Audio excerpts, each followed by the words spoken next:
Hello friends, ഞാൻ ഷീബ ടെസി. എൻ്റെ പുതിയൊരു വീഡിയോയിലേക്ക് എല്ലാവർക്കും സ്വാഗതം. നല്ലൊരു ഉച്ചയൂണിനുള്ള കറികളുടെ റെസിപ്പിയുമായിട്ടാണ് ഞാനിന്ന് വന്നിട്ടുള്ളത്. അതിനായിട്ട് ആദ്യം നമുക്കൊരു ഒഴിച്ചുകറി തയ്യാറാക്കാം. അതിനായിട്ട് ഞാനൊരു അരക്കപ്പ് പരിപ്പ് ഇവിടെ വേവിച്ചെടുത്തിട്ടുണ്ട്. ആ പരിപ്പിലേക്ക് ഞാൻ ചേർത്ത് കൊടുക്കുന്നത് ഒരു കപ്പ് കഴുകി വൃത്തിയാക്കിയ മുരിങ്ങയിലയും 2-3 പച്ചമുളകും ഒരു ചെറിയ തക്കാളിയും 1/4 ടീസ്പൂൺ മഞ്ഞൾപ്പൊടിയും കൂടെ ഇട്ട് കൊടുത്തിട്ടുണ്ട്. ഇത് നമുക്ക് നന്നായിട്ട് വേവിച്ചെടുക്കാം. അത് വെന്ത് വരുമ്പോഴേക്കും അതിലേക്കുള്ള ഒരു അരപ്പ് തയ്യാറാക്കാം. അരക്കപ്പ് തേങ്ങയിലേക്ക് 1/2 ടീസ്പൂൺ മുളക് പൊടിയും 2 ചുവന്നുള്ളി അല്ലിയും 1/4 ടീസ്പൂൺ ചെറിയ ജീരകവും കൂടെ ചേർത്ത് നന്നായിട്ട് അരച്ചു കൊണ്ടുവന്നിട്ട് ഈ കറിയിലേക്ക് ചേർത്ത് കൊടുക്കാം.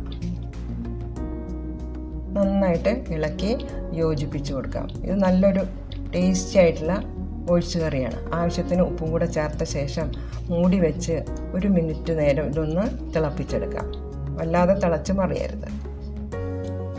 ഇത് തിളച്ച് വന്നു കഴിഞ്ഞാൽ നമുക്കതിലേക്കൊരു താളിപ്പും കൂടെ ചേർത്ത് കൊടുത്താൽ കറി റെഡിയായി. ഇനി നമുക്കൊരു കുക്കറിലേക്ക് 1/2 കപ്പ് വൻപയർ കുതിർത്ത് വെച്ചതും അതുപോലെ തന്നെ 1/2 കപ്പ് ചേന ചെറുതായി നുറുക്കിയതും 1/4 ടീസ്പൂൺ മഞ്ഞൾപ്പൊടിയും 1/4 ടീസ്പൂൺ ഉപ്പും 1/4 കപ്പ് വെള്ളവും കൂടെ ചേർത്ത് 3 വിസിലിന് വേവിച്ചെടുക്കാം. ഒരു കൂട്ടുകറിയാണ് ഞാനിവിടെ തയ്യാറാക്കുന്നത്. ഇത് വെന്ത് വരുന്ന സമയം കൊണ്ട് നമുക്ക് നേരത്തെ മാരിനേറ്റ് ചെയ്ത് വെച്ച മീൻ കഷ്ണങ്ങൾ വെളിച്ചെണ്ണയിൽ വറുത്ത് കോരാം. എൻ്റെ ചാനൽ ഇഷ്ടമായാൽ ഒന്ന് ലൈക്ക് ചെയ്ത് സബ്സ്ക്രൈബ് ചെയ്ത് എന്നെ സപ്പോർട്ട് ചെയ്യണേ. വെന്ത് വന്ന ചേന കഷ്ണങ്ങൾ വൻപയറിലേക്ക് നമുക്ക് നേരത്തെ മുറിച്ച് മാറ്റി വെച്ചിരിക്കുന്ന മത്തങ്ങ കഷ്ണങ്ങളും കൂടെ ചേർത്ത് കൊടുക്കാം. ഇതൊരു 5 മിനിറ്റ് കൊണ്ട് തന്നെ ഈ മത്തങ്ങ കഷ്ണങ്ങളും നന്നായിട്ട് വെന്ത് കിട്ടും. അപ്പോൾ അതിലേക്ക് നമുക്കൊരു അരപ്പ് തയ്യാറാക്കിയാലോ.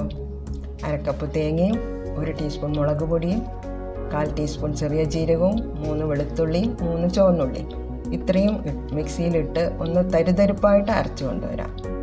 അല്ലാതെ അരഞ്ഞു പോകാതെ നോക്കണം. ഇത് നമുക്ക് ആ കൂട്ടിലേക്ക് ചേർത്ത് കൊടുക്കാം. ഇനി ഇതിലേക്കൊരു താളിപ്പ് തയ്യാറാക്കാം. കടുകും ചുവന്ന മുളകും ചുവന്നുള്ളിയും എല്ലാം കൂടെ മിക്സ് ചെയ്ത് നന്നായിട്ട് വറുത്ത് അതിലേക്ക് ഒരു 2 ടീസ്പൂൺ തേങ്ങ കൂടി വറുത്ത് ചേർക്കാം. വളരെ ടേസ്റ്റി ആയിട്ടുള്ള ഒരു കൂട്ടുകറിയാണ് ഇത്. നന്നായി ഇളക്കി യോജിപ്പിച്ച് കൊടുക്കണം. ഇനി ഞാൻ മാങ്ങ വെച്ചുള്ള ഒരു ചമ്മന്തിയാണ് തയ്യാറാക്കുന്നത്. മാങ്ങ കഷ്ണങ്ങളും പച്ചമുളകും ഇഞ്ചിയും ഉപ്പും ചേർത്ത് നമുക്ക് ആദ്യം ഒന്ന് അരച്ചു കൊണ്ടുവരാം. അതിലേക്ക് തേങ്ങയും ചേർത്ത് നന്നായിട്ട് അരച്ചു കൊണ്ടുവന്നാൽ ഇവിടെ ഒരു ചമ്മന്തിയും കൂടെ തയ്യാറായിട്ടുണ്ട്. ഈ മുരിങ്ങയില കറിയും ഈ കൂട്ടുകറിയും അതുപോലെ തന്നെ മീൻ വറുത്തതും ആ ചമ്മന്തിയും കൂടെ വളരെ ടേസ്റ്റി ആയിട്ടുള്ള ഒരു ഉച്ചയൂണാണ് കേട്ടോ.